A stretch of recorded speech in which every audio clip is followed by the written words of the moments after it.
Sa nanay kami. Sa nanay kami. Sa nanay kami. The world is a place of hazard. He who lives in the frailties of men is in danger of becoming frail. Kayong mga nakakanood at mahilig sa YouTube, nasa daigdig tayo. Ang daigdig ay lugar ng panganib.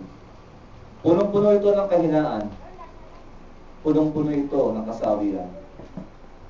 Kaya dapat mong malaman, ang aral na aming dala, buhat ito sa isang tao na kung tawagin ay take out. Sa nanay kami! Sa nanay kami! Sa nanay kami! The world is a place of hazard. He who lives in the frailties of men is in danger of becoming frail. Kasama ka dyan, kapatid. Tayo nasa daigdig. Tayo ay isang biktima. Buhat pa sa kauna-unahan, pagkakasala ng unang magulang, hindi sapat ang binyag. Hindi sapat ang sakramento. Dapat mong malaman ang araw na ito. Sino ang may dala ng araw na ito? Ng daang nagtuhan at buhay. The man who saw tomorrow.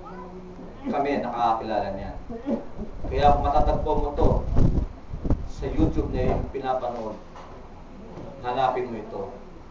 Sapagkat ito magbibigay sa iyo ng tunay na daan para matagpuan mo si Tatang, ang isang mistiko na naglakbay sa daigdig na ito. Siya ang nag-akay sa amin at siya rin ang mag-aakay sa iyo. Kaya para matagpuan mo ito, kailangan magkaroon ka muna ng aral ng daang katotohanan at buhay. Simple lang. Hindi ka na maghahanap. Diyan lang sa harapan mo. Galawin mo lang ang daliri mo. Konting pindot. Magkakaroon ka na ng kaligtasan. Kaya ano pang hinihintay nyo? Tara na. Ito na ang pagkakataon ng kaligtasan. Sa nanay kami! Sa nanay kami! Sa nanay kami!